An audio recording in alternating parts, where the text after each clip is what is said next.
All righty.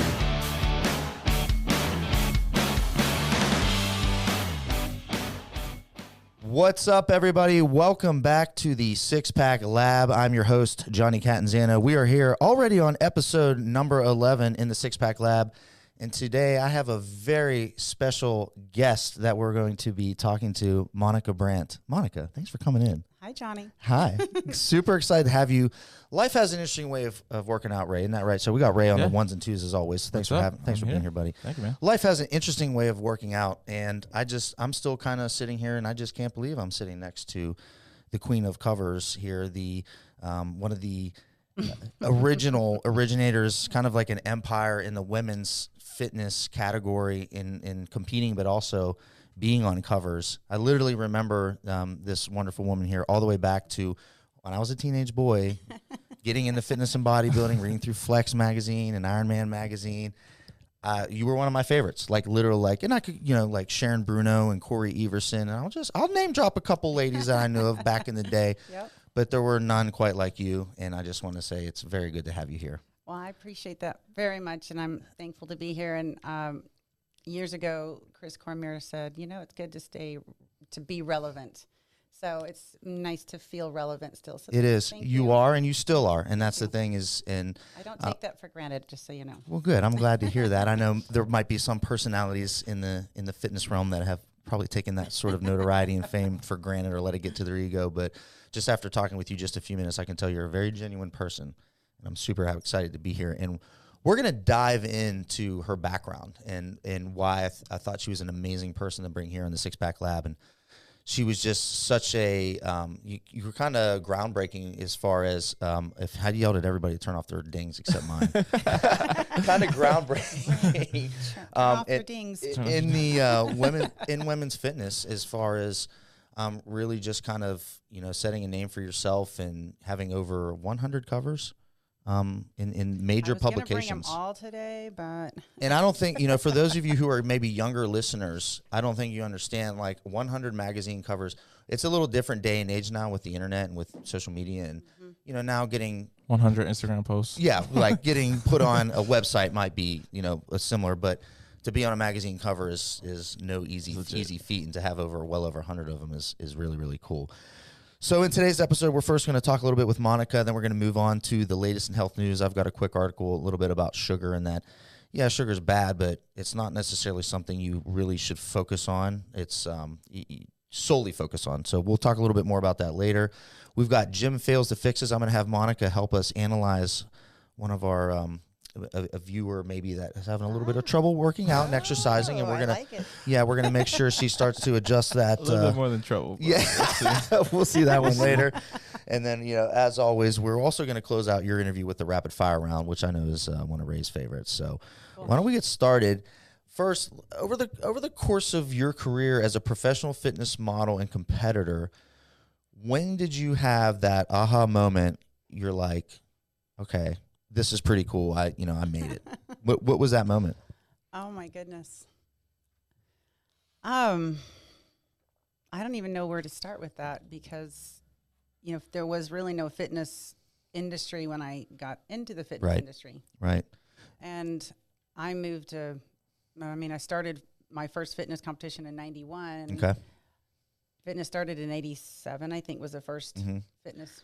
And when she's talking about fitness, she's talking about the actual women's fitness category. If Correct. You go to the Mr. Olympia or the Arnold Classic, when they have a physique round, they have, I think, a swimsuit round, then they have your actual fitness round where you do crazy flips and crazy stuff on the stage, which that started in the late 80s. Then you were kind of one of the...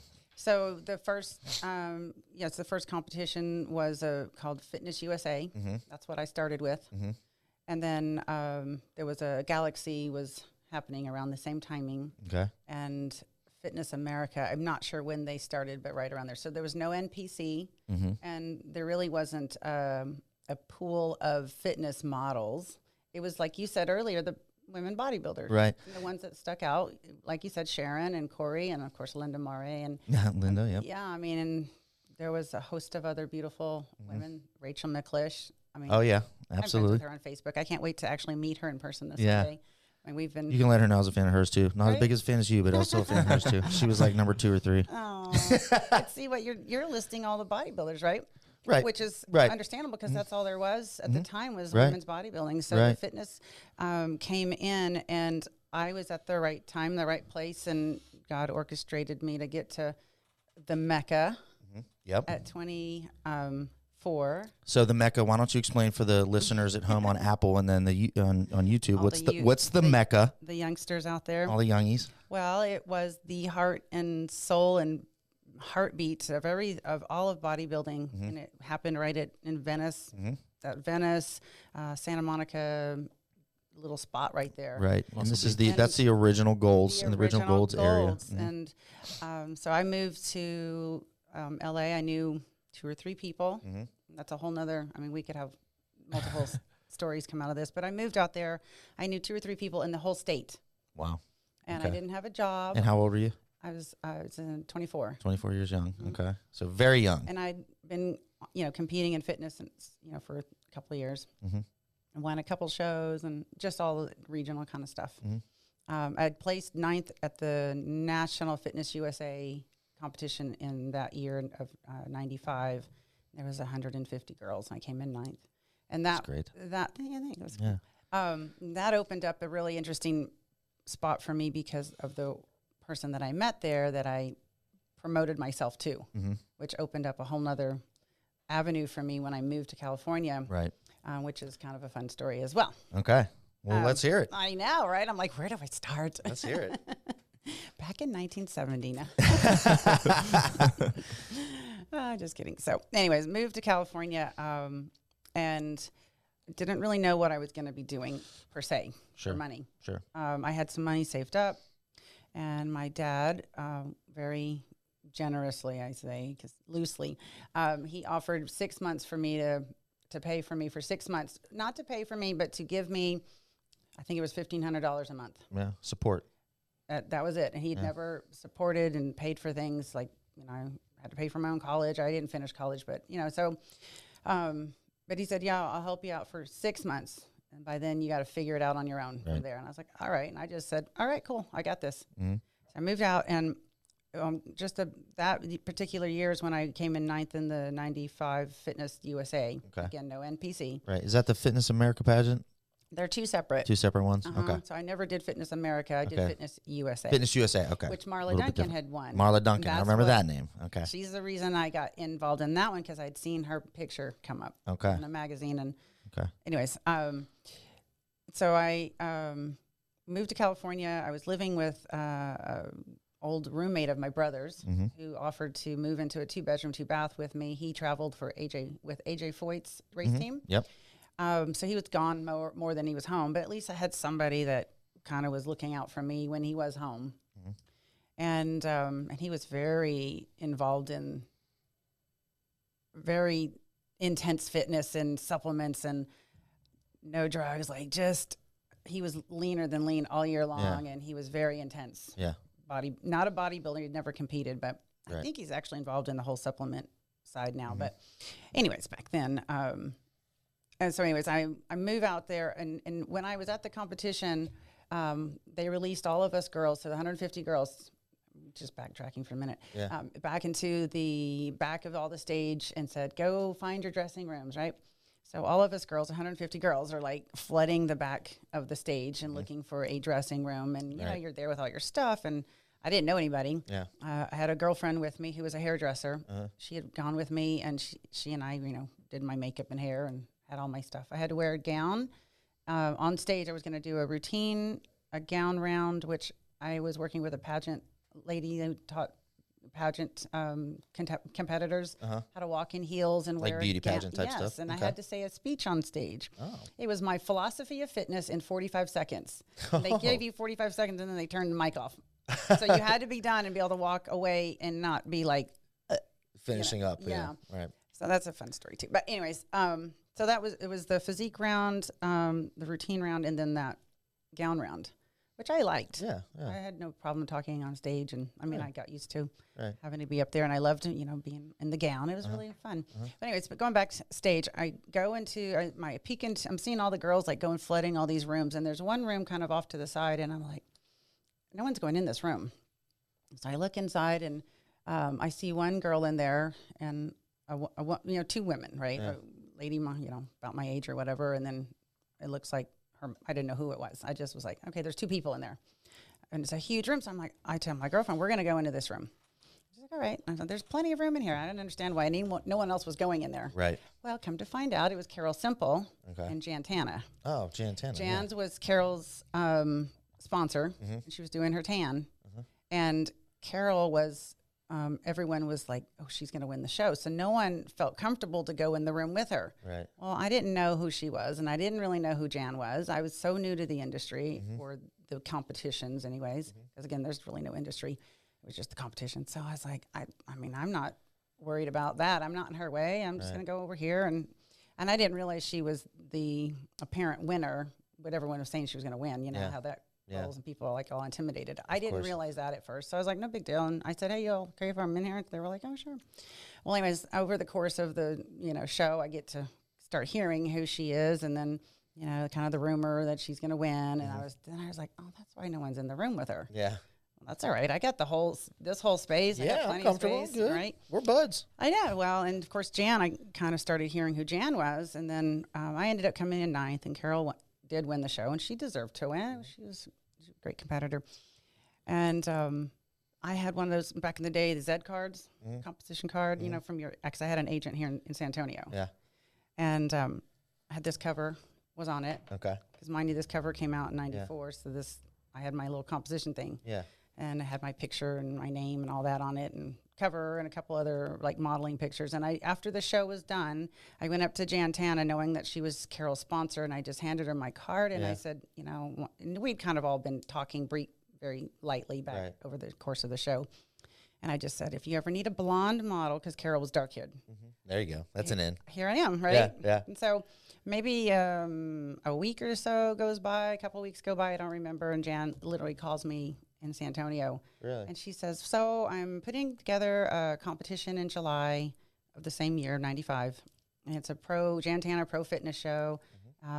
It's the first one she's ever done, because she always hosted the Men's Masters Olympia. Okay. I don't know if you knew that. Yeah. No, I didn't know that. Yeah, I didn't so know she hosted it. She hosted it for years.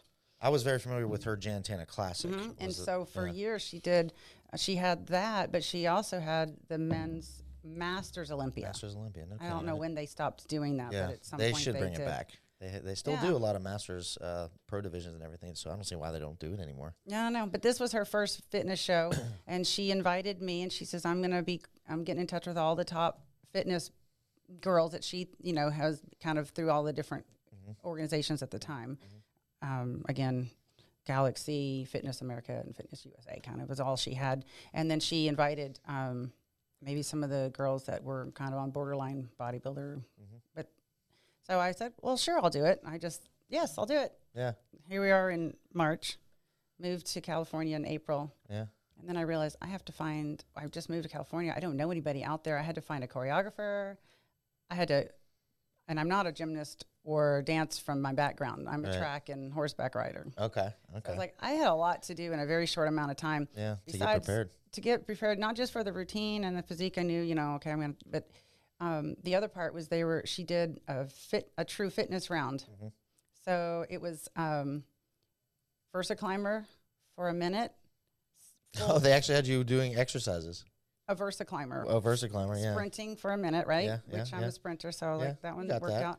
out. Sit-ups for a minute and push-ups for a minute. And they were back to back to back.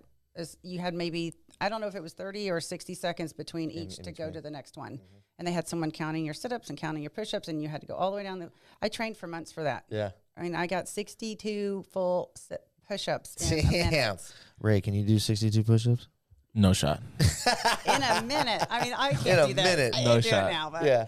anyways. That's great. That's impressive. I'm an athlete. Yeah. First and foremost, I'm an athlete. And so anyways, but it's kind of funny because when I moved to California in April, Jan and I had kind of kept in touch a little bit. And I was not in California, but 4 or 5 days, and Jan asked me if I would fly to Jamaica for a photo shoot. Oh, wow. So I flew out there. She was hosting another photographer's models for a whole nother shoot. And she was shooting, she was doing all their models' tans for a week. And so the photographer told her, hey, if you want to bring someone out and you can use, have for your own photos, that they would do photos for her advertising. Right. Well, at that point, I didn't really know who Jan was. I knew her, but I didn't really know what her realm of, in the industry. I didn't know what her name. I didn't know what her name really was and how big and broad her reach was.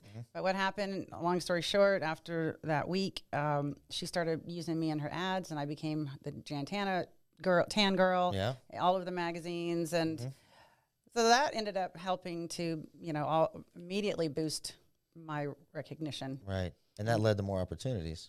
Well, certainly. And of course, she didn't pay me for it, but the exposure, was tremendous for me. So had you had a magazine cover at this point yet? This one. So this was the only one. So let's talk about this one. So this is your very first. Ray, why don't you make sure and get a nice close-up of this? This is the first check out my hair and makeup, magazine cover. My Are girlfriend these and I feathered did. bangs? Are those considered feathered? I don't know. My girlfriend and I did that. I didn't have a makeup artist there. That's super sweet. So and my outfit is my own outfit, which my mom was horrified. You don't have any pants on. It's a leotard, Mom. This is November of 1994. So for reference, I was 10 years old. November of 94? November 94, I was 10 years old. Ray, how old were you? Not I born was yet. not born yet. Yeah. So this is great. And who's the male here? Who's the male model? Dennis Newman, who was the heartthrob of that whole timing. And he had just won the USA turned pro USA's, the NPC. NPC USA's, which is the big turn pro bodybuilding show. Yeah. Yep. It's in Vegas. He already had We're in Vegas now. Exactly. He already had a Weider contract. Okay. Well, so mind you, I didn't know who he was. Right. Because I'm just a little Texas gal and just kind of dabbling in the fitness stuff, fitness competitions. I didn't even know anything about the magazines. I didn't know you could shoot for the magazines. This was just the most bizarre thing that I ever did. Right. And ended up on a cover because it wasn't even a photo shoot for a cover. I didn't know that. Oh, okay. Interesting. So they ended up. It's like a whole business behind it. Yeah. So I had at this point I was still living in San Antonio, and my girl when the year before '93 I was kind of dating a bodybuilder. I'd met him at spring break. Yeah.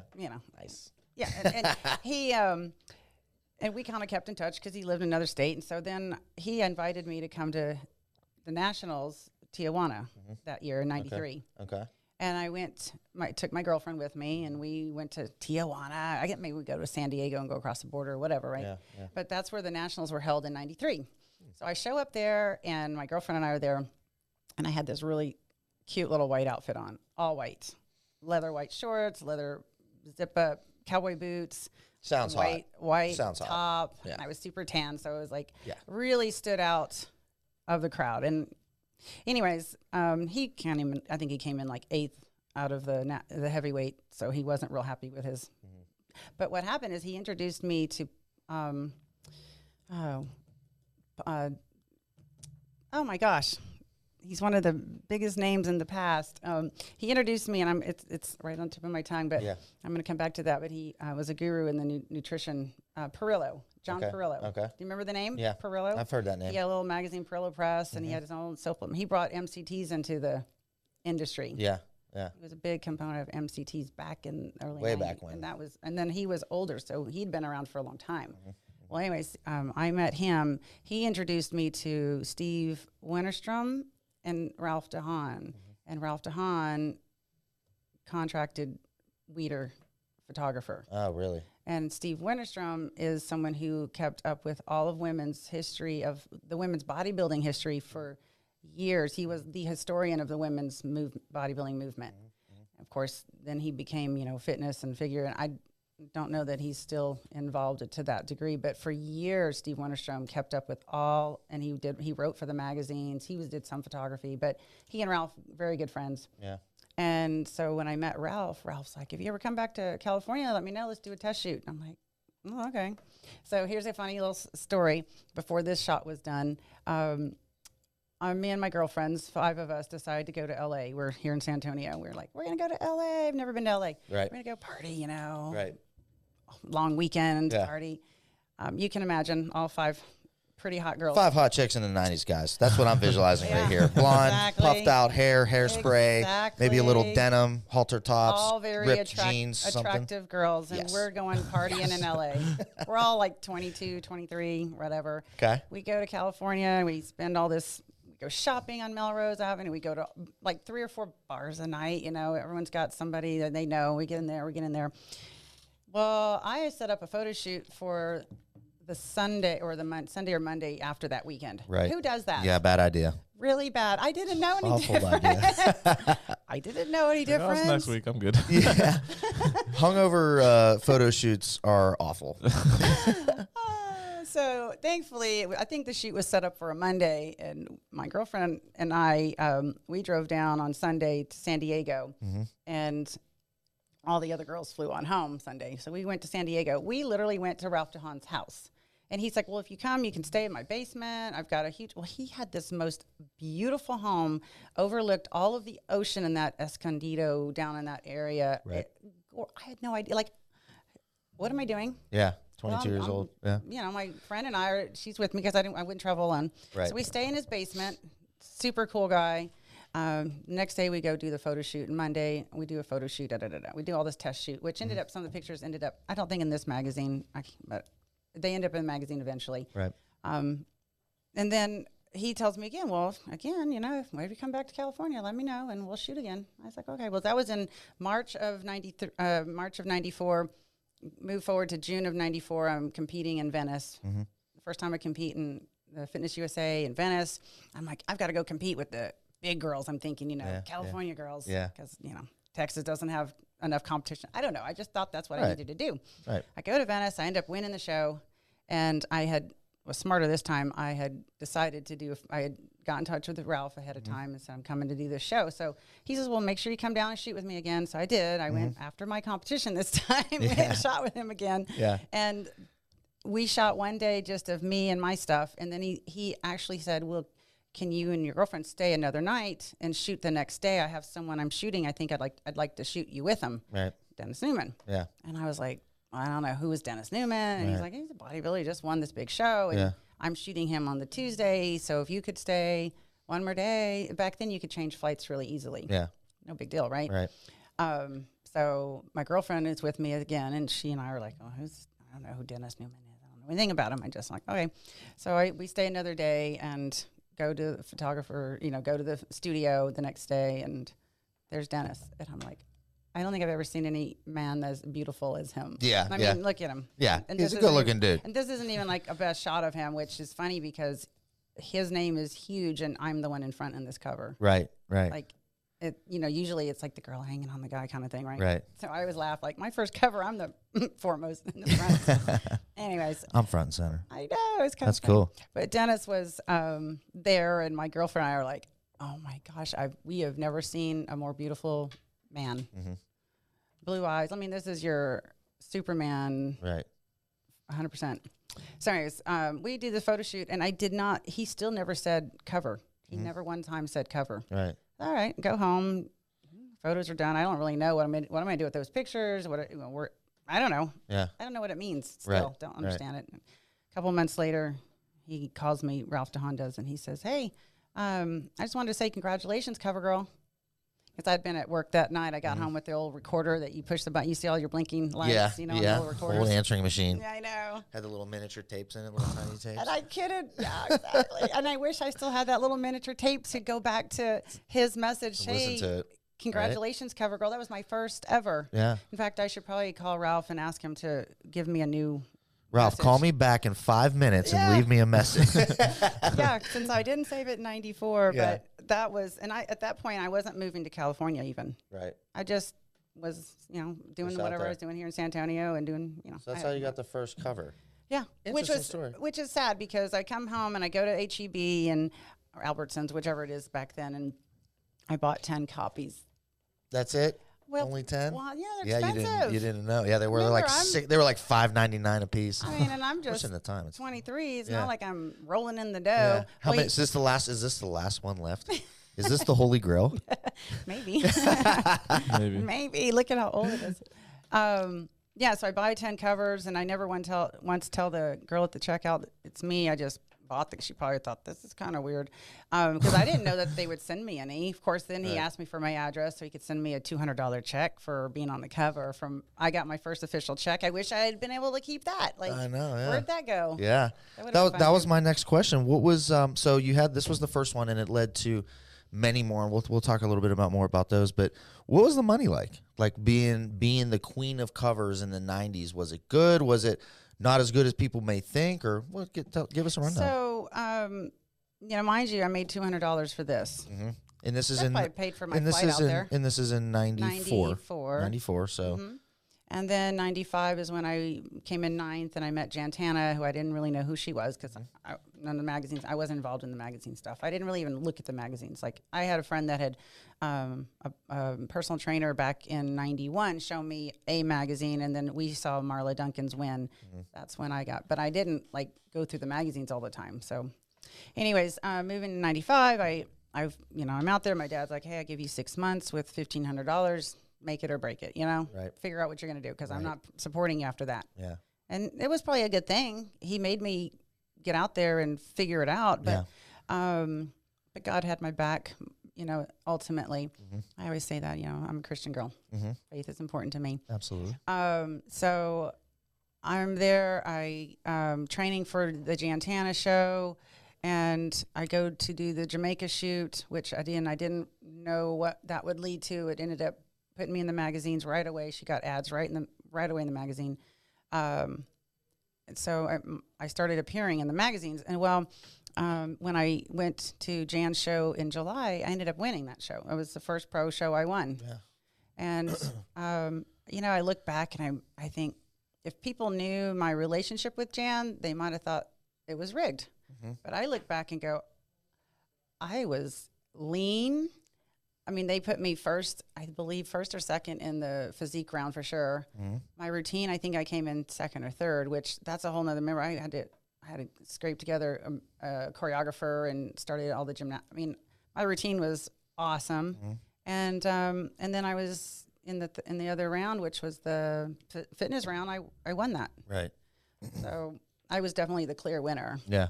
For that show. But when I won that show, Wayne D'Amelia was there because, remember, they were also hosting the Masters Olympia. Mm-hmm. So Wayne D'Amelia was the president of IFBB at that time. Mm-hmm. And that's when they started inviting the girls for the first Fitness Olympia. Mm-hmm.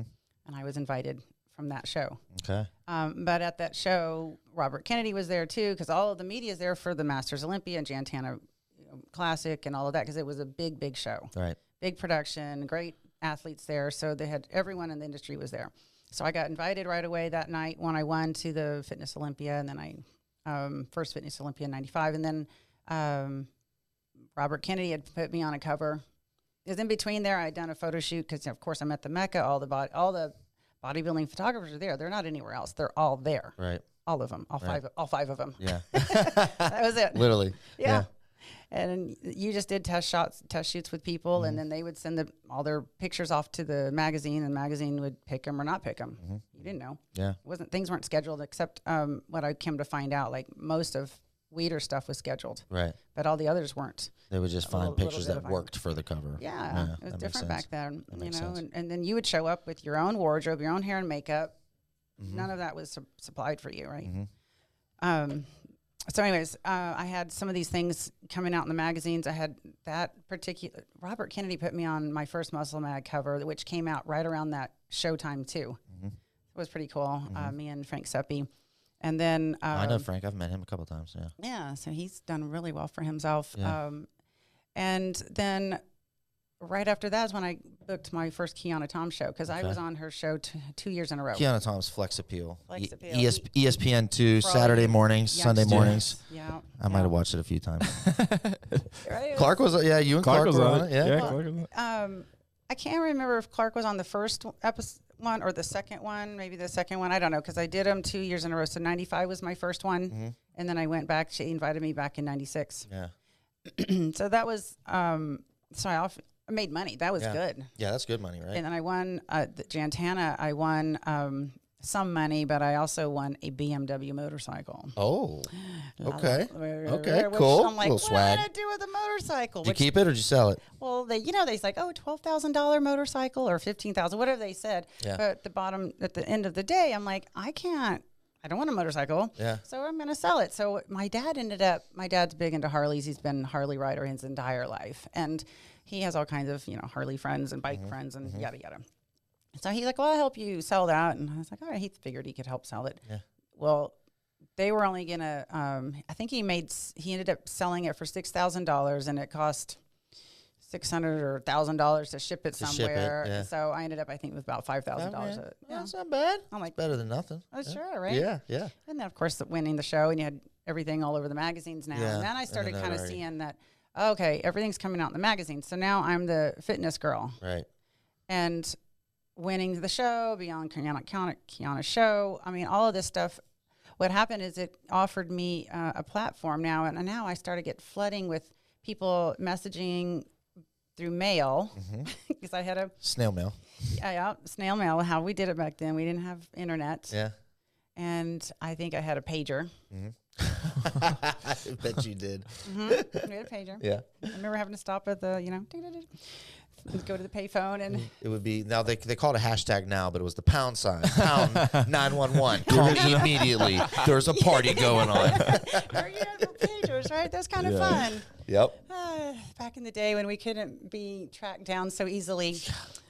Anyway, I didn't get the message. Now it's like people can message you like 20 different ways now. And now they can know if you even read it. Yeah, it's like I seen. know you read the message. No, I didn't. I was asleep. I don't know. My phone went off. My dog read it.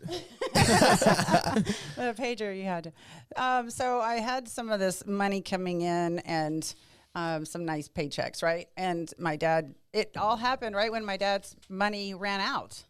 Crazy, right? Right. The timing. Timing. It was just like done, and I had money coming in, and then I started getting sponsors, and of course, Gold's Gym, they gave bodybuilders, for years, bodybuilders got, and entertainment industry people all got free memberships, so I got free membership. Yep. I've had a free membership my entire career. Nice. Still got it? Mm-hmm. Nice. That's a win. That's got to be a lifetime value. Yeah, so it's kind of cool. So anyways, I'm out there in the Mecca, and I just, I'm getting photo shoots for forever. You just shoot all the time. And then of course Weeder starts booking and Flex, and the money really came from, and there's so many interesting stories of how I got my contracts and how I helped in different areas. Like I'm going to go out and say that I'm the reason my conversation with Joe Weeder allowed for them to actually move forward in giving fitness women contracts through Weeder. I love it. So pioneering in the contract for women fitness and physique competitors. And then I didn't even take the Weeder to be contract. paid properly for their time. Well, and then it wasn't even proper. Yeah, I'm sure I mean, wasn't. Yeah. compared to what the men were making, and then the 20-page contract I ended up getting. But there's so many cool stories. But I ended up making the money I made the best was because I had so many promoters asking me to fly all over the world, literally all over the world, to come promote and show what fitness was, all the way to Australia. Wow. To show at a bodybuilding show where no fitness was yet, come and do my routine and make an appearance and sign autographs and meet and just. And at this point in the United States, bodybuilding fitness is still kind of in the early stages of growth. So in other countries like that, it was nearly non-existent. Exactly. So to see a hot blonde woman flipping around doing flips and stuff is what is that? pretty impressive, but also very, I'm sure, piqued a lot of curiosity.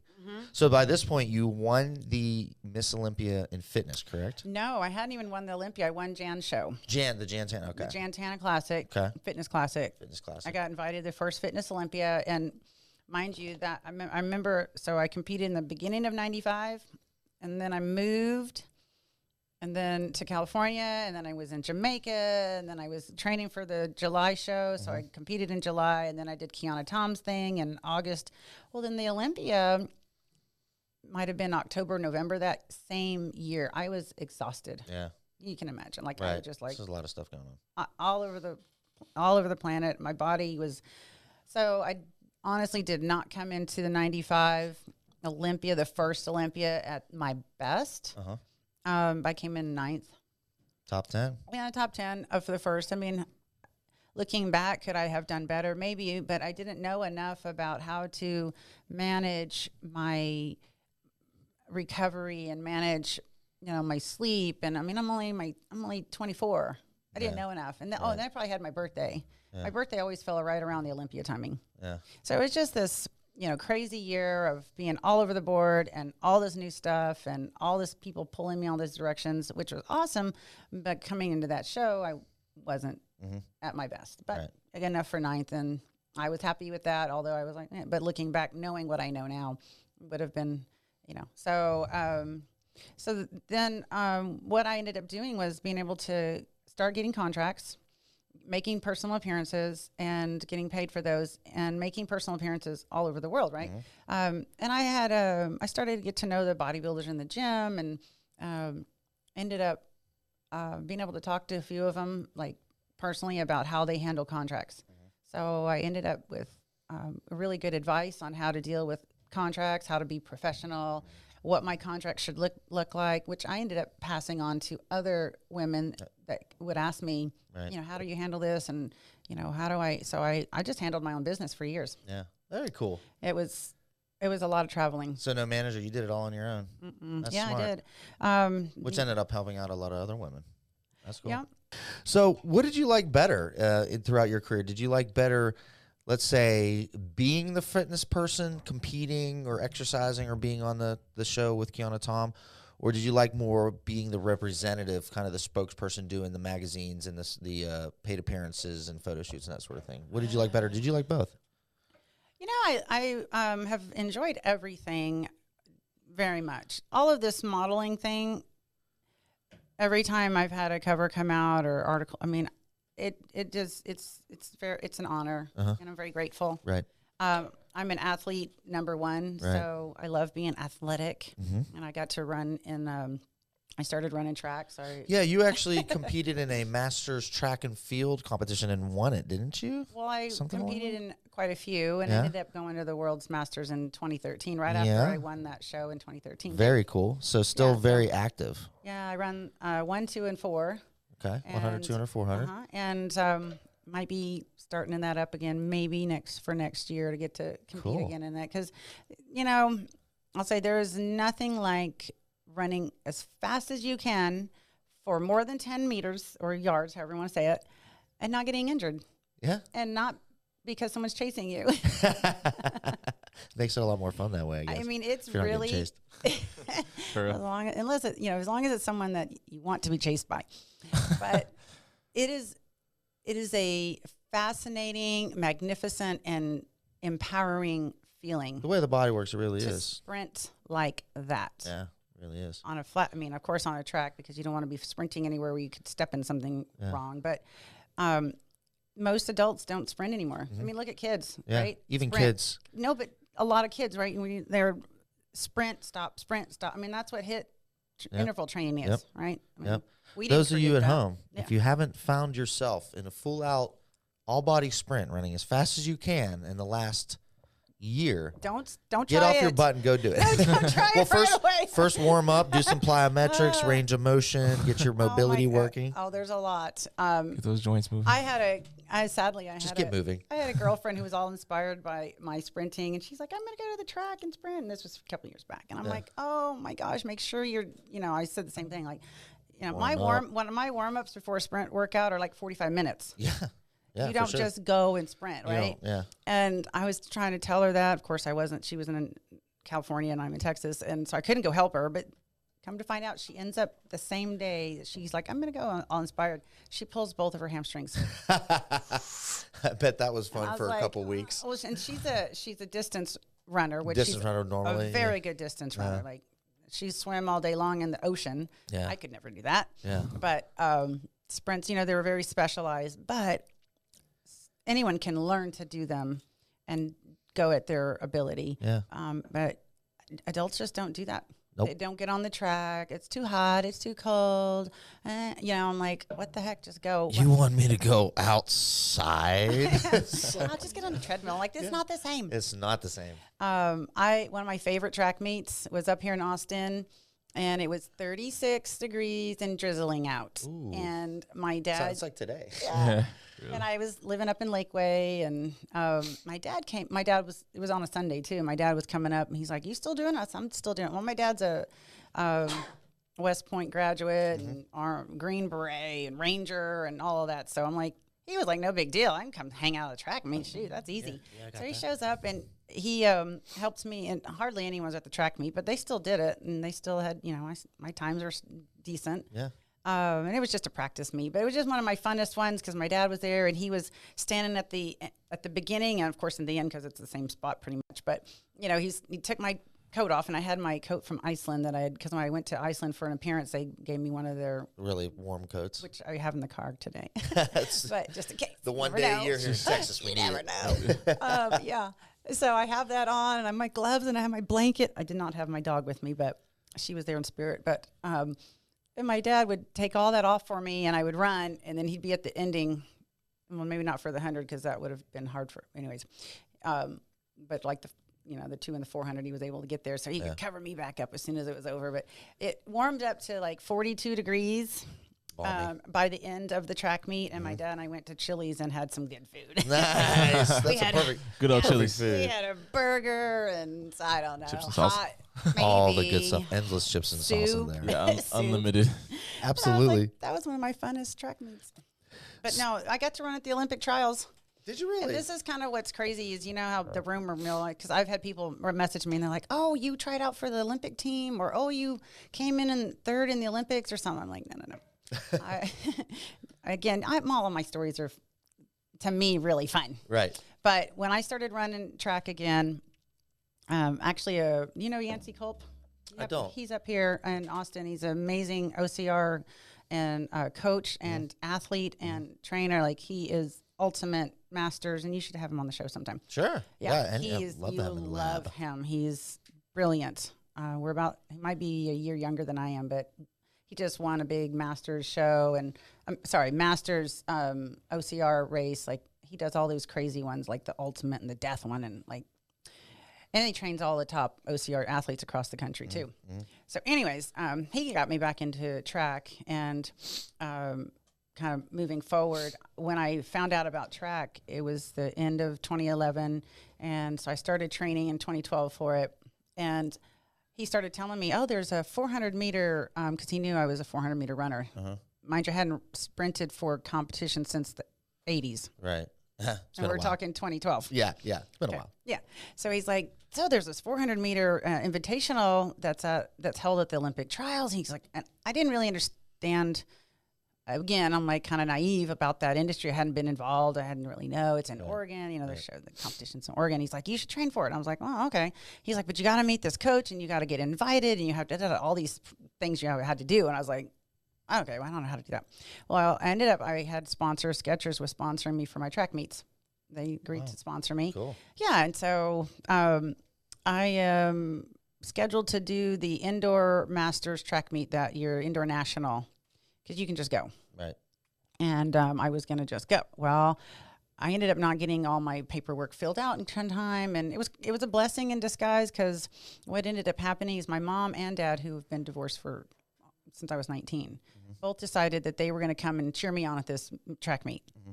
So all three of us go, and we have the time of our life. Even though I didn't get to participate, I got to see what was going on. And of course, I'd never run on an indoor track. It's very different than an outdoor track. So I probably, it might have not been so good for me, but I didn't get to do anything other than watch and have fun with my mom and dad, and all that was really fun.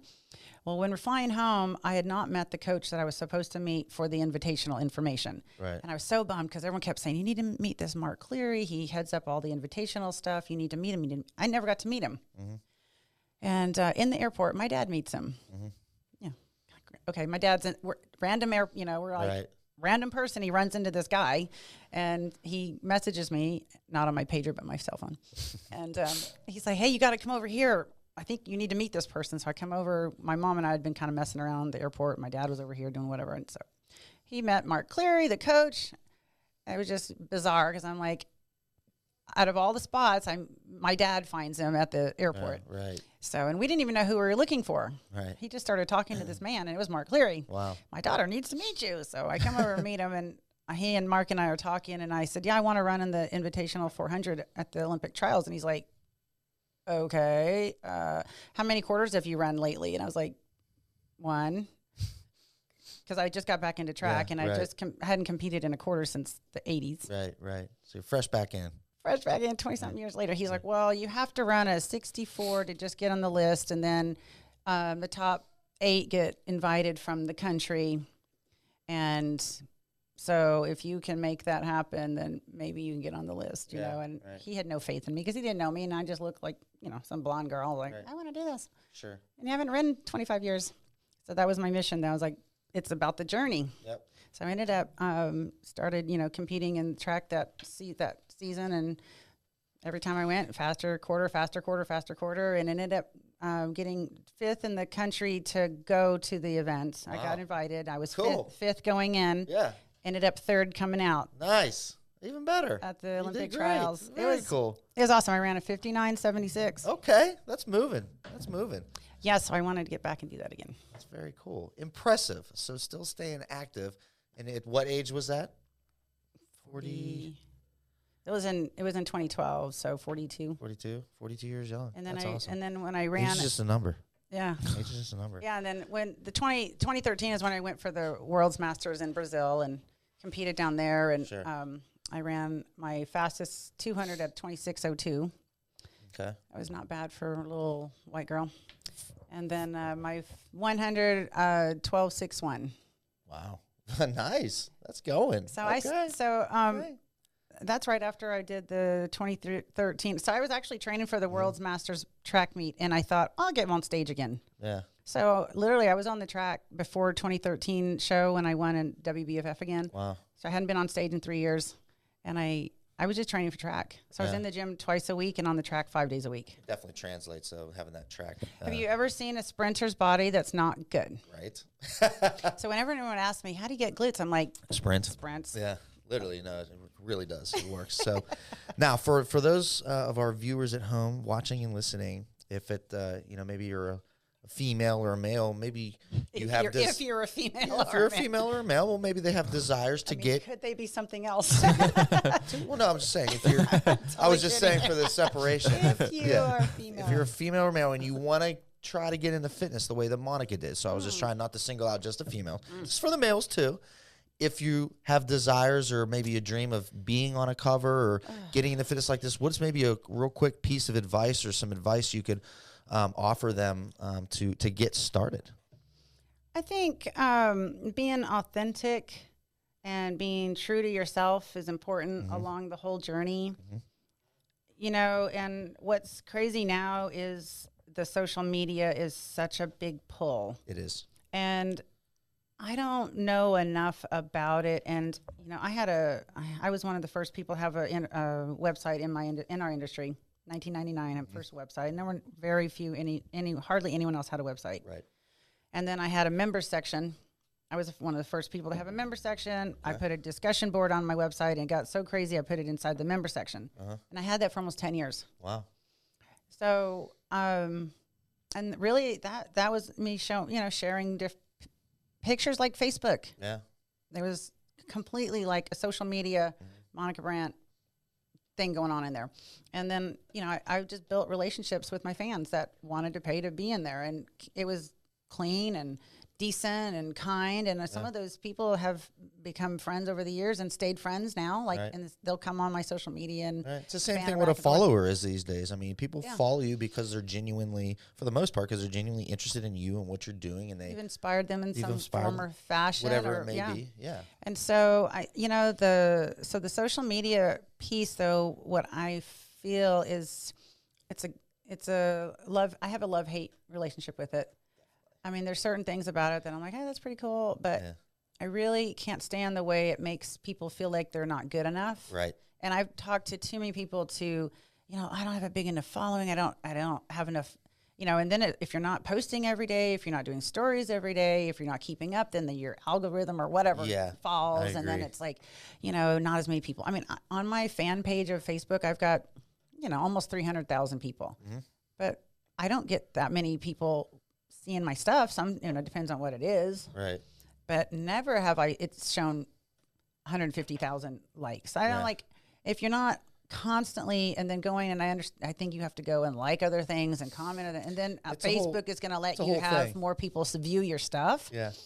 So it's very, to me, it's very frustrating, and it doesn't really allow people to be true. Right. Because they're only showing the best. And then if, they get stuck on scrolling and seeing what everyone else is doing. And, it's tough, I think. And I think it's deceiving. And so, I was at the Olympia, this Olympia. I've been there 22 times.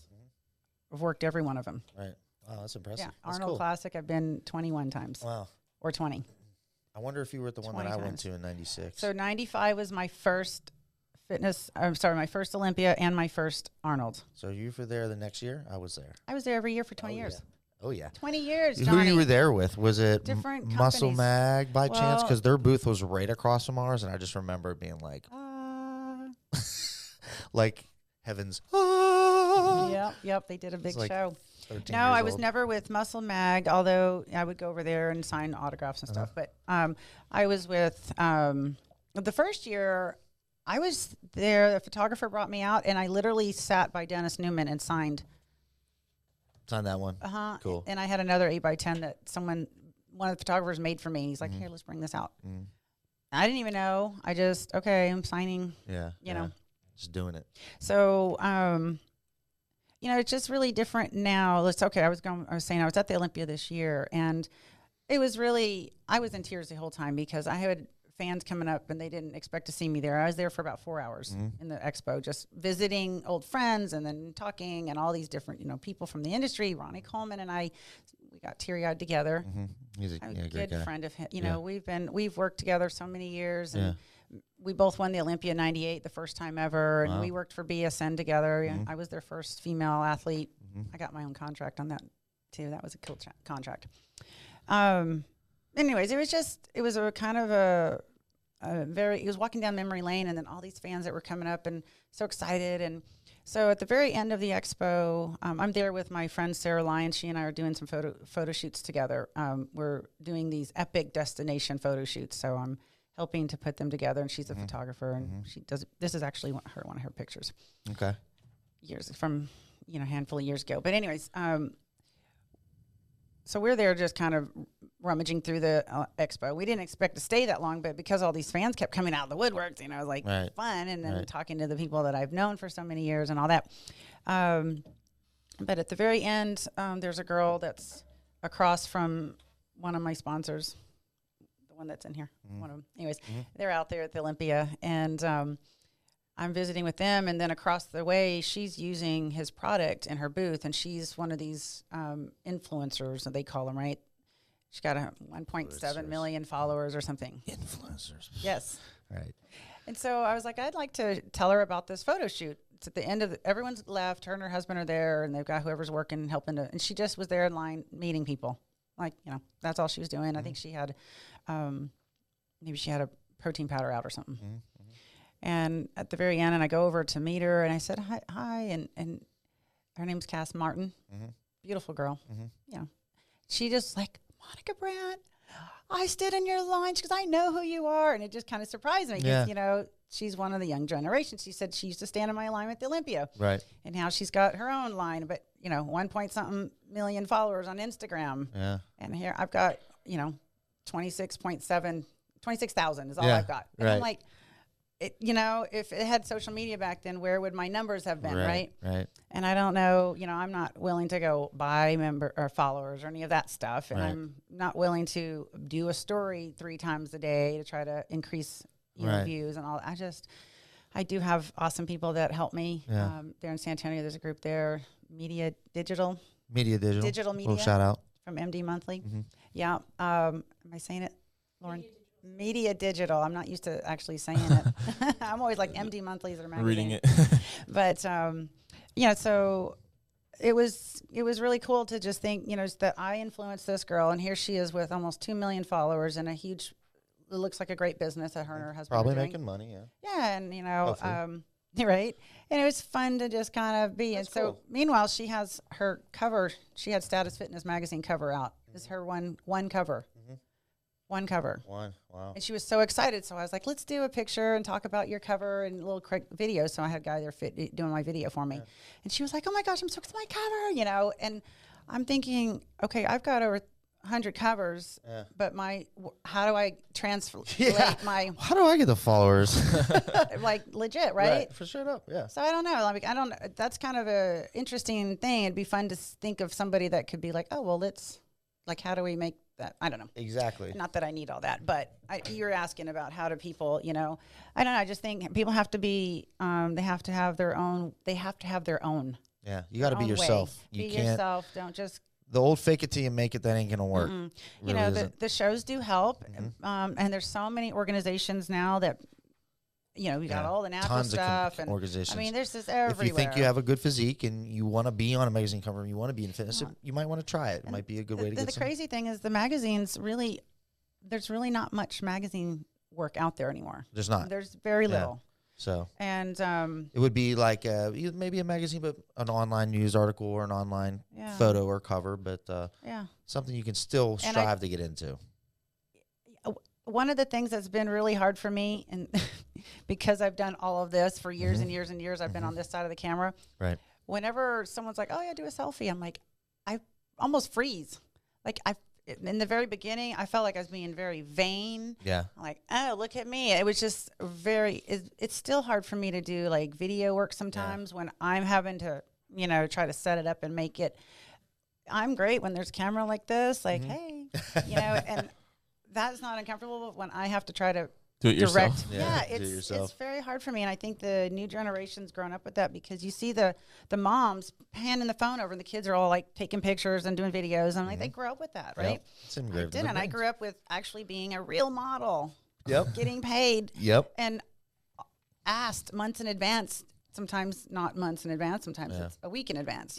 To be ready for a shoot, to have appearances or something. So it's really different now. And I don't know if I'm the best one to advise on that, but I just think being real, authentic, finding what means something to you and not just having a selfie thing out there all the time with the kissy lips. Yeah. I saw this funniest little post I saw the other day. This girl's like, it used to be just everyone wanted to do the duck face, right? Yeah. And she says, now everyone's wanting to be a horse. And she shows like 5 pictures of the girls and the way they pose with their leg all up. Yep. And then they have the picture of the horse with the leg up. And I'm like, oh my gosh, this is so funny. So accurate. It's the same shot the horse is doing. So accurate.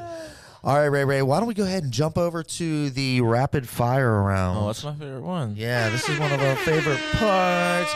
All right, Monica, I'm just going to run you through a series of questions here, and you can just hit me with the first answer that comes to the top of your head. Just real basic stuff here. Are you ready? Yes. Okay, cool. Let's go. Monica, where are you originally from? What town? What's the name of the town? Where I was born, or I was born in Fort Hood, Texas. Fort Hood, just up the street. Here's to all the military. Thank you for your service. Absolutely. We are very fond and supportive of our servicemen and women out there. We actually just had Veterans Day, so thank you for all that. Now, what was your favorite subject in school growing up? Track. It was another. Gym. And then volleyball. Gym. Okay, gym class, me too. All right. I think Spanish. Spanish. Okay. Yeah. You speak Spanish? Muy poquito. Oh, yeah. Sí, muy poquito. Más despacio, por favor. Ray, help me out here, bro. You're from Miami. Yeah, I actually do speak Spanish. Let's go. Let's go. ¿Cómo está? ¿Dónde está la baña? El baño. Yeah. Baño. Where's the bathroom? Where's the bathroom? Where's the bathroom? And ¿dónde está la casa de Pepe? Me gustaría un protein shake. I would like a protein shake. Is that was that right? me gusta. We'll say that's Me right. gusta. Yeah, whatever. Ray's like, Cut. Stop while you're ahead. No, that's good. all right. Favorite exercise? Sprinting. Nice. Did I already say that? I did say track. You're allowed to. Favorite body part to train? Oh, well. Well, I've always loved shoulder work, but I nowadays greatly appreciate knowing how to train the glutes correctly. Me too. Me too. I'm right there with you. And I have a fun story about that as well. If you're interested, we can do it now or later. If it's a quick one, if it's real brief, let's is. knock it out now. Okay, so 2012, I meet a guy in San Antonio that's going to start coaching me, and I'm going back and forth. I'm still living in LA, Austin. Coaching me for track. He's a track coach. So I drive down there, and I'm working with him. The first time I work with him, he comes out with this cover to the track. What's that? Yeah, he's like, okay. So I just want you to know I'm not a stalker, but I've been a fan. And people always have to say I'm not. I'm like, hey, I've got that's my all this. I love it. You know? I know you're not a stalker. So, anyways, he shows up and he wants me to sign this. It's funny. It's the same thing I told her. I'm not a stalker. Just know where you live and your this address. cover, and I sign it for him, and then he starts, kind of watching me go through some things. It's the first time we work together, and he says, I just want you to know I have to share something with you, but I don't want you to be offended because I know you've been, everyone's always talked about your glutes. He says, but you have very weak glutes. And I was like, oh, okay. Okay, thanks. Well, it's because I did not know how to use them correctly. Mm-hmm. I mean, dry phase, all of this stuff on sprinting, right, is so glute dominant. Yeah. And you have to know the mind to muscle. So over the years, I have really learned a lot about that because of my own practice and now coaching a lot of it. So I'm excited to share some of it with Crystal. Yeah, we're actually, so those of you watching the podcast, stay tuned. We're actually going to have a workout video featuring glute activation from the queen, Monica, and Platinum Coach Crystal. So we're definitely looking forward to that. Yes. So, all right, least favorite body part to train? Biceps. Biceps, yeah, not very fun. Kind of biceps, triceps. Kind of boring. Single joint, just boring. Favorite supplement? Well, oh gosh. SixPackAbs protein. I think that I'm really fond of the Beat Elite product that I've been using. Cool. And I started using it before I was a contracted athlete. Mm-hmm. Oh wow! So this is something that you used prior as a consumer, and now you have.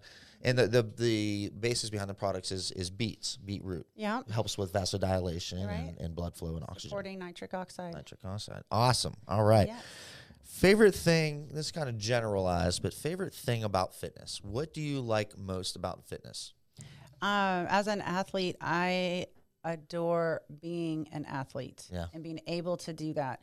And, when I first moved to California, I got involved with a sports agency out there who would not allow any of my covers to be part of my portfolio. Right. Because the bodybuilding industry was steroids. Like it. Yeah. I mean, I couldn't use this as in a portfolio, which is crazy. Right. And this is LA Sports Agency. Yeah. So I was really out of the box because they couldn't do a whole lot. I mean, I wasn't really bikini girl. I got muscle. I show up at a casting and I'm got muscle. Right. So they were like, what do we do with this girl? Right. Nowadays it's like, oh, let's use all your covers and all your muscle and come in. So I love being an athlete and being athletic and sharing that passion. And I'm a learner at heart, so it's fun to learn new things. Nice. I like that answer. Okay. Favorite place you've traveled? Oh my goodness. Well, okay, so January I went with my husband and our church to Israel. Oh, cool. A lot of history out there. I mean, I've been all over the world. I had my all over the world. Mother-in-law and father-in-law just actually got back from there. They were over there. They sent some pictures. It looked really cool. It's not that it's just cool, but, as a faith-filled person, being able, and I've never needed proof that Jesus did what he did or that the Bible is legit. Never needed proof. My faith is there. Right. I believe from the very first to the very end of the Bible. But going over there and having the opportunity to spend, I think we spent 8 or 9 days traveling with the tour guide who's a Christian Jew. And his amount of information and heart passion for the whole country and the history and the present and the future. It was really dynamic for me, and to be able to go through my Bible and go, I was here all over my Bible. I was here with a date because the scriptures line up with. Sure. So I mean, out of all the places I've been in the world, which have been amazing to be able to travel to so many different countries and do what I do, that was pretty miraculous. That's and heartwarming. And Very nice. Yeah. What's your favorite, little shift gears here, what's your favorite food? Well, are we talking healthy or non-healthy? There is no guidelines in SixpackLab. There are no guidelines in SixpackLab. Well, then this may surprise you, but sometimes have yellow, orangey fingers from Cheetos. Cheeto fingers. And just these, because I won't do both hands. Yeah, you can't do both hands. I just literally, it's only these three because I don't, yeah. The Get the cheesy pinchers. The hot Cheetos. And it has cheesy to stay pinchers. on the same, yeah. Okay, now building off of that question, this is kind of a specific for locals either. And I don't, just so those fans know that like to send me things, I don't need like gobs of Cheetos. Yeah. You can send those Arriving at directly my- to SixPackAbs Yeah, headquarters. send 'em here. Attention, Johnny Catanzana. And I will handle that. sub attention to rave. Okay. Now, building off that last question, this is our final one of the rapid fire round. What is your favorite place to eat, either in Austin or in Texas in general? And this is for our locals. We're my Texas people goodness. here. A lot of choices here, but if you know, I know you're in San Antonio, so you're in Austin all the time. So is there a specific Austin place you like to eat? Yes. What's that? What is that? I'm so curious. It's so good too. It is off of Live Oak. What is it? Not Congress.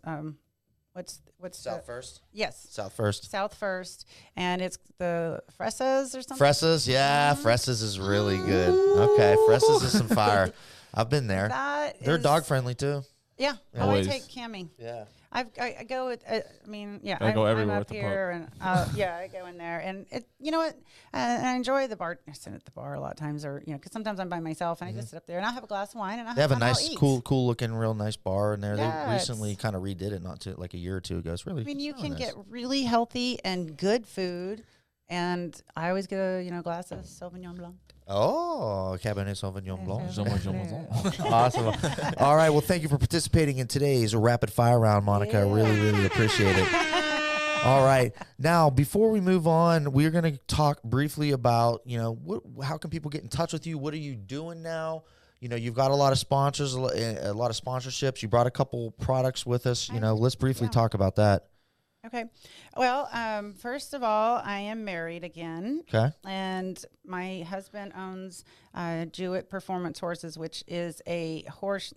And we haven't even talked about all this, but it's a professional quarter horse only show business. Okay. So all show horses. Okay. We do have a couple horses that aren't quarter horses, and we have clients that don't show. But it's a horse Very shows. cool. Okay. And I don't know if you know, but I grew up riding and showing. You and mentioned it, yeah. Yeah. Very so that cool. was a really big part of my past. Reconnected with my current husband. We knew each other in high school. And so I get to help with the business there with riding and helping the horses keep exercise. He travels on horse shows a lot. Very similar to our fitness bodybuilding industry where there's a show in different location all the time. You travel there. Yeah. Big expo, exact same thing in the horse world. Wow. Cool. And the funny thing is his biggest show of the year, like the biggest quarter horse show. It's actually the biggest breed show in the whole world. Yeah. It's in Columbus, Ohio. Where the Arnold Classic It's is. just That's in really small world. October, so- Interesting. So you're saying we're like horses, us Yeah, fitness and bodybuilding and my husband people. teases. He's like, "Yeah, I'm just a carny." And I'm like, "That's what the fitness did." They've got small hands, smell like cabbage. I don't know if anybody get the Austin Powers reference.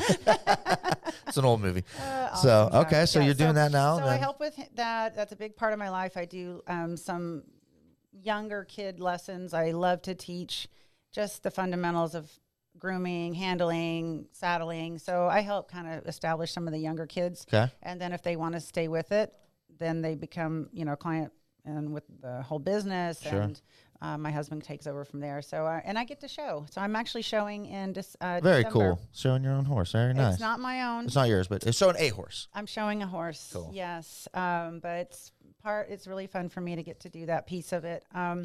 So that's a big part of my life. I'm Okay. in the barn a lot. So Okay. I came here instead of the barn today. Just Well, thank you for allowing us to pencil us in. I'll tell you, yesterday I was supposed to be at the barn and it was 36 degrees. And I said, I'm not coming out. Horses Yeah. don't need to work that hard with me there. So stay we have warm. we We'll have be a okay. barn manager, so she gets them out and lunges a little, and they go back in. But we have about 15 horses usually in the barn. Cool. Wow, that's a lot. It's a lot to take care of. That's a lot of Yeah. maintenance. So that's a big part of my life. I'm still doing what I call lifestyle coaching. Okay.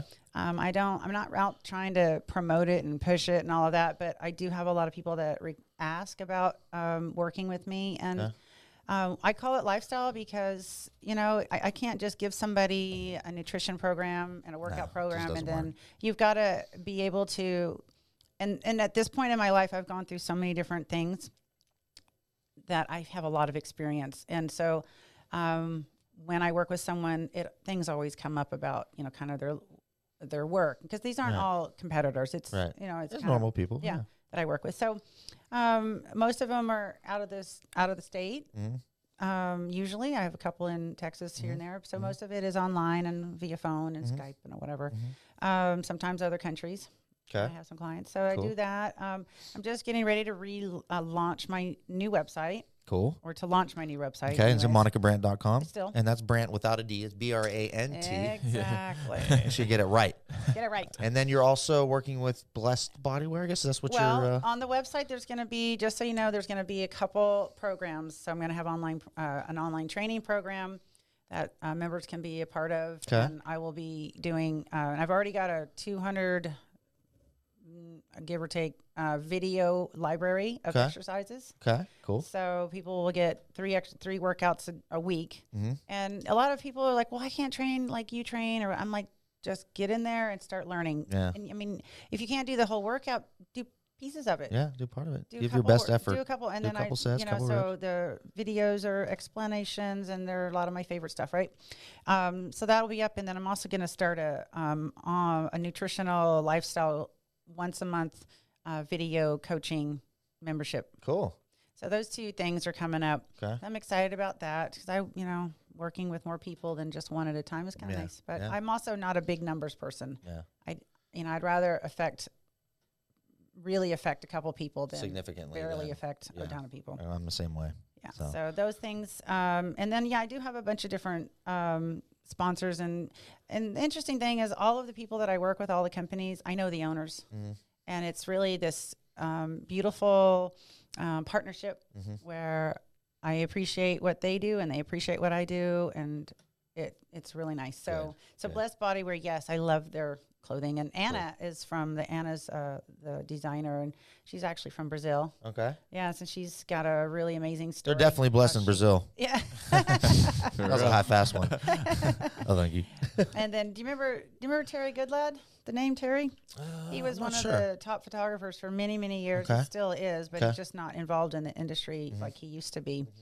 But they're actually married, so they have the business together, and he of course does a bunch of does all the photos and everything, I'm sure. Yeah, Cool. they do a lot of things. So Very cool. yeah, so this kind of keeps me busy. And then we have a young girl that is now almost 17, and we met her at 11, and we've been helping to sponsor and helping to raise her over the years. Very nice. That's awesome. So she lives with us part-time for school, and Very cool.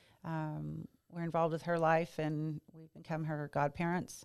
Awesome. Yeah. That's great. Not family. Yeah, that's great.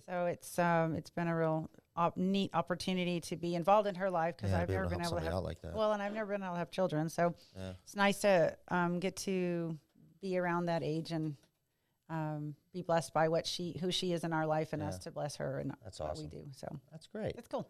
So Awesome. my life is just, like everyone, you juggle. You juggling a lot of stuff, but always helping, it sounds like. So thank you so much for sharing all that. And yeah, and if you want to get in touch with Monica, head over to her website. It's MonicaBrant.com. Or Facebook. Or She's on all social media. Twitter. And you'll see us And it's funny whenever people are pushing like, us out. oh, where are you on Instagram? I'm like, Monica Brant. Nothing Just search fancy. my name. Crazy.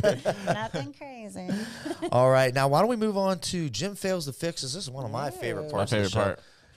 Today we're going to help out a girl here that she just needs a little bit of direction, Monica, and I think as a pioneer in health and fitness, and since we've been talking about social media and trying to be real and true with yourself, I think this is a perfect video example of what we can do. And it's a short one, guys. It's a short quick clip. Oh, it happens fast. It happens fast. And again, guys, already looks like she's sitting too high. Yeah. So this is, guys, I always like to preface this. This isn't all in lighthearted fun here in the Six Pack Lab. We're never here to just criticize people.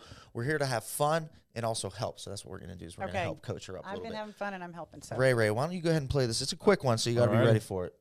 You guys ready? Oh no. What? What? Like she didn't even get close. Ray, why don't you go ahead and play that again one more time? So our viewers at home listening that aren't watching, she has one, two, three or four dumbbells stacked on top of each other, about 3 or 4 feet high. She didn't even get close to the third one, though. Like, what was she trying to do? Would she have had place? to try the 1 and the 2 and the 3 before she ever tried the top one? Yes. I mean, because if she took the top one off, she's not even close. Because she's not her going, knees. Yeah. So it looks like she has these dumbbells stacked up end over end. So like a leaning tower of dumbbells right in front of her. I don't know if it and was it leaning. appears, well, it's not leaning, but it's a straight tower. It appears as if she's trying She doesn't have any spring in her legs. She's not using her glutes, Monica. And if anybody can tell somebody how to use her glutes, it's you. So, So what was the goal here? I think she's trying to box jump up onto, because I was reading some of the comments, and I think people figured out she's trying to box jump up onto the third dumbbell and grab the fourth one on the very top at the same time. No way. And I think she's trying to land on the top one. No. Yeah, I think that's what she's trying. What? I don't know. So- I think what I think is that she's trying to grab the top one and jump over the 3. That's what I was thinking. Maybe over jump the 3? over. If she tried to land on that top one, I think it would tumble. She'd break her neck or something. Because I think I just think she was trying to grab it. I mean, she and almost then did that, too, jump but- over. She almost took care of the break anyway. Yeah, regardless. So, yeah, I think you might be right. Maybe she's just trying to hurdle, and she's trying to hurdle and grab. So maybe she tried that like so many times already that her legs are tired and she just couldn't get any higher than that. we'll give her the benefit of the doubt. I think that's what I think that's what it is. Yeah, So Monica, if somebody were at home looking to attempt this actual concoction of a exercise, you sounds like you recommend maybe starting with 1 dumbbell on the floor first, and making sure you can do it. Put a weighted vest on, and that way when you start jumping, you learn to. I mean, you're having to jump with extra weight. Correct. So then when you end up taking it off to jump, you would be able to spring up over it a lot easier. Having the weighted vest also teaches you how to properly load your glutes and hamstrings as you go down. So as you can see, Ray, play it one more time. Her hips, she has nearly no hip extension. See how low? Her booty didn't even go back. Didn't even go back. So when you go to jump, so whether you're an NBA player or you're track and field or whatever, you need hip extension. So let's see it. Hip extension. Yep. You have to get your glutes engaged. You have to get them loaded up. Show one more time, and we see no hip extension. It's important to get the glutes really engaged before you go down too. So Yeah. no hip extension. No. So she was basically trying to use her flat feet and her calves to jump over that. But anyways, thank you, Monica, for helping to analyze. It sounds like your advice is just start off small, maybe jump over 1 or 2 dumbbells first, and load the glutes. Yeah, and start doing box or like those box jumps without with a real box. Jump on the yellow pages maybe first. Just straight up jumping without anything. Yeah, you don't need a box. You can just work on your explosive power, jump up, try to touch the ceiling, land, or and repeat it. Knee, wide knee jumps where you jump up with your knees out. I mean, tuck jumps. Maybe you can tuck tuck jumps, but knees wide, knees together. I would do a combination of both. I mean, oh yeah. So, thank you, Jim Fuckery, for allowing us to use your video. Went ahead and snagged that off there. I'm sure you guys are okay with us sharing that. But that was our Jim Fails and Fixes, Monica. Thank you for helping us with a little advice for our subject here today. Now, let's go ahead and real quick, let's talk about the latest in health news. This was just a quick article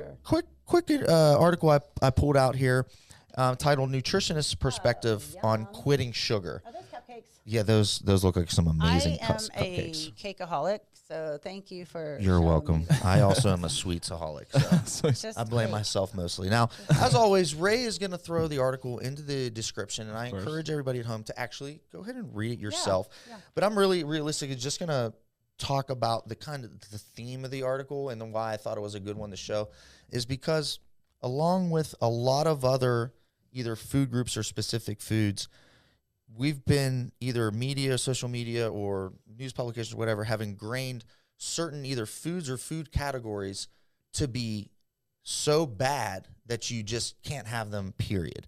And for some of us, it brings on emotion. Yeah. It can bring on a negative emotion. So, for example, maybe somebody hears pasta, they're like, oh my God, that's so bad. You can't have that. Are you crazy? Or if they hear, cake, or if they hear carbohydrate. And the one we're going to talk about today is sugar. Okay? Because sugar is very taboo. Prevalent. It's very taboo these days. It's very prevalent. It's in the majority of foods you're eating, whether you like to know about it or not. And of course, there are different types of sugar, guys. And for what I'm going to discuss, and what I think the theme of this, what this nutritionist in this article is talking about, is that it's going to be extremely hard for somebody, if let's say somebody wants to lose weight, like, I'm just going to cut out sugar. Yeah, and that's hard. It's nearly impossible. It's in everything almost.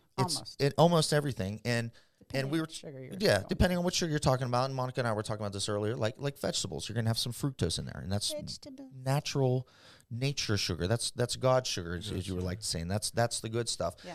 Processed sugars, which are going to be added in like after the fact, or if they're taking something and changing the way it's made, or making it as a preservative, or trying to make it taste better, that's a little bit of different side of the spectrum. But even that being said, it's not like you can't have that, or it's not like you can't have a Snickers bar ever again. Or Cheetos. Or Cheetos, exactly. Really. It's all about moderation and finding what fits your lifestyle and finding out what fits in your pattern. So for some of us, it might be better, instead of completely abstaining, saying, I'm not going to have sugar at all. It might be better to just strategically interlace some sugar, incorporate it in here and there, even if it's the quote unquote the bad stuff, which might be, okay, maybe you work in a Snickers bar on a Tuesday because Tuesday's your long work day, and you get cravings every now and then, and that's what you want to have. Now, you're still controlling your total calorie intake, and you're still exercising, you're still active. But I think that, like this article says, I think it's a much better way to go about trying to change body composition or lose weight or get healthier, is to be strategic and allow yourself to have certain things than to try to completely abstain. Because what happens for most of us with completely abstaining, either from sugar or complete, macronutrient categories like carbohydrates, eventually you cave. It's going to happen. And you binge it all. And then you binge. It's usually a bad. And then it's bad. And then it's a binge. Closet binging. Correct. So like a flexible diet? It's like a flexible diet. So flexible. So, and that's kind of what we're actually working on a new program here at SixPackAbs, and we'll have that coming out soon, is a flexible dieting program where we educate people first on the basics on nutrition in their body, the information that should have been taught in grade school. Really basic stuff they could have spent 6 weeks on in school. And then who knows how much better off we would be as far as everybody's health and living now. But we're going to spend a section or two in the program teaching that, and then we're going to educate people how you can eat flexibly, how you can still, for the majority of your meals, you want to make the right choices and have the whole hearty meals. But if you want to have a bowl of cereal or a chocolate chip cookie here and there, you can do that. Or a white chocolate macadamia nut. Very specific. Or white chocolate macadamia nuts. Those sound delicious. I may make those every holiday, and then I'm always like, make them. I'm like, why don't I make? I make the real ones. I'm coming down for Christmas at the Brants. For real. I'm going to be there. Should have brought some today. Why don't I make these throughout the year? And I'm like, because I end up eating all of them, or most of them. True. But one of the things is, I was actually just talking to a client that I have in my area yesterday about it, because she said, the diet. And I said, wait a minute. First of all, it's not a diet. It's not a diet.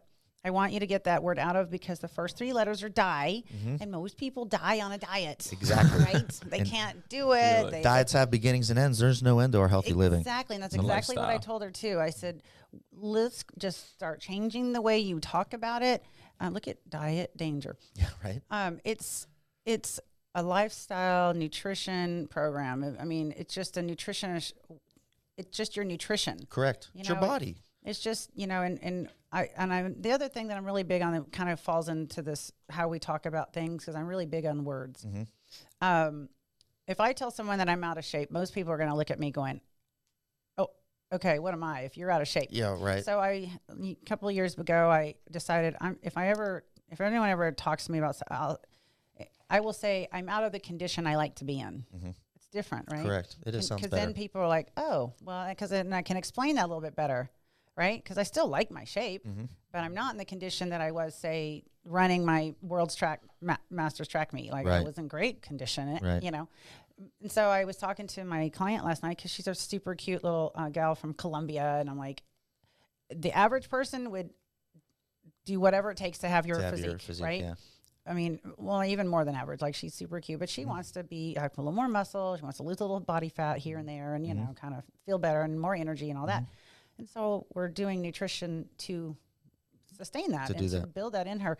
I said, so don't ever, whenever you're telling anyone about your program, do not call it a diet and do not tell them that you're out of shape. Because someone will say, why are you dieting, first of all? And you're going to say, well, I'm out of shape. Right. Like, no, this is not a diet and you're not out of shape. You're a beautiful girl with a beautiful body and you're just looking to make some changes. To feel better in your own skin. To feel better with yourself. And this is something that's sustainable forever. You will stop a diet, but you will not stop this. You will not stop the lifestyle changes. I love it. I love the philosophy. And that's why I wanted to talk about this article was thinking sugar is the enemy in this whole grand scheme of obesity and overweight is one very small piece of the puzzle. It's a real big puzzle, and there's a lot of pieces in the puzzle. So to sit there and think if I just eliminate sugar completely, then I'll be good. Probably not, but you can try it. I mean, you know, sugar's the double-edged sword. There's good sugars and bad sugars, but just keep in mind moderation. That's everything. The big thing. Anything in excess is bad. Anything in excess is not going to be good for you. So the big theme takeaway from this is definitely check it out in the description. Is moderation. You can have it. She gives some actually really good tips on what to do, on how to try to start either controlling it or other methods you can do to to keep an eye on that. You know, one of the things that's really helped me over the last few years, and I started doing it when I had a nutrition guru help me with sprinting. Kind of crazy. He started me on fasting. Really? Yeah, and I was so like, oh, wait, I'm going to waste away, and I'm not going to, oh my gosh, it's fasting, and I was really against it. And he was like, I promise you. And this is, I asked him to help me get ready for my track stuff. Yeah.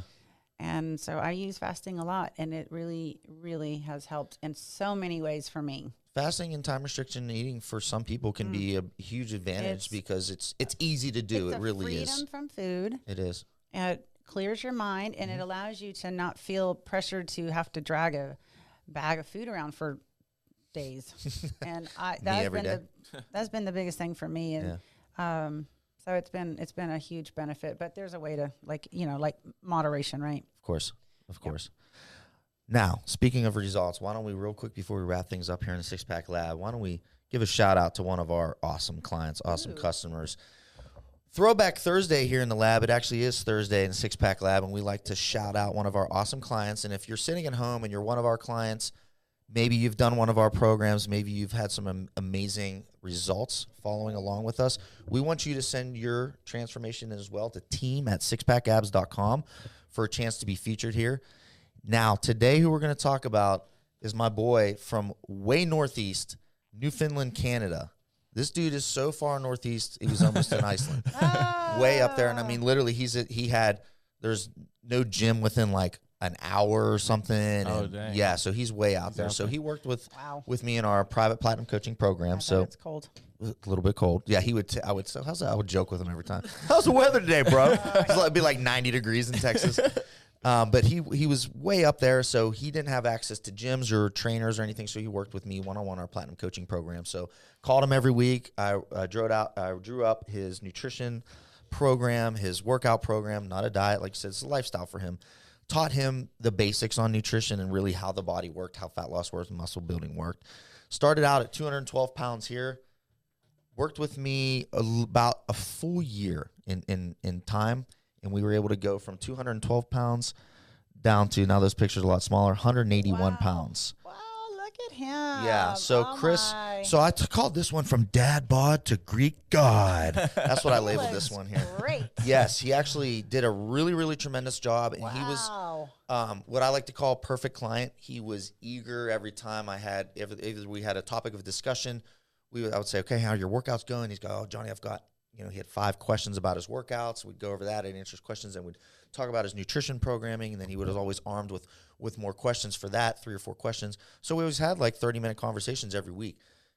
That's part of the reason he got the results he got, is because he was eager to learn, and he was eager to understand what his body was doing. And willing to do it. Willing to do it, and I just would tell him what to do, and he would do it with no pushback.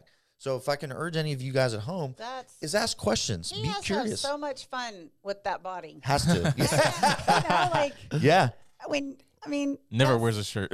Yeah. It's 2 degrees no. outside. He He's walks like- outside in like fur boots and no shirt. No And he's shirt. tan. Just What's to up, like, And he's tan. And his tan. just to like take out the trash or He's something. he's doing Jan Tana Yes. because there's no sun. He's got spray tan on. He's looking bronze. He's looking good. So Like, where are you going? Oh, I'm just throwing out the super trash. duper proud of Chris. We Look actually at- worked together for about a full year. Well, I can't believe you don't have his. Well, I guess maybe you don't want He- to show his he- face, but I'm he- like, he should be smiling in he that. did that. Yeah, he was shy. Okay. He was shy, and that's totally cool. Which I understand. Some That clients. has to be a big smile on But his face, though. but usually it always is. It always is when them clients will send me their first pictures, and then as you see Oh, you them can go see through it. the I've got process, I've got the the before big and afters. smiles coming out. Yeah, and I have those on my girls, and they hate sending those pictures, and I'm like, just do it. They're just gonna stay in your folder, and Just for you, they're just not for me to online monitor. anywhere. Yeah. They're just promise you. And when I have, every once in a while, you can send them back. Go, remember this girl? Remember this girl? Remember this girl? And they're like, oh my Exactly. gosh. And then for those times, and for those of you at home, like, I don't like to take those pictures either. No, no one It's, does. nobody really does. Like, I take them. I'm not the hugest fan. They're just kind of a pain, but I still do them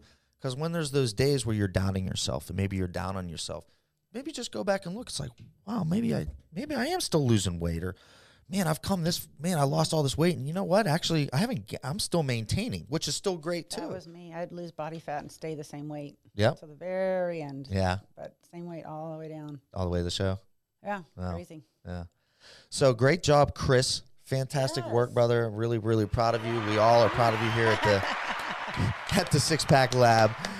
And I just wanted to give a special thanks today for Monica from driving all the way up from San Antonio. Rainy, cold weather. Rainy, cold weather. We did it, though. Risking life and limb Yes. to get here to the And lab. Cammy, too. Don't forget Cammy, come on. We need Cammy to make a little cameo appearance today. Yeah, She's a little cameo. sweetheart. Ta-da! How do they She's do like that? woke up like, What's- what the? What's the Lion King. Oh, Simba. There's Simba being hi, held up. baby. So wanted to give you a special thank you so much for coming all the way up here to visit with us. Really cool. Now, those of you watching at home, be sure to tune in.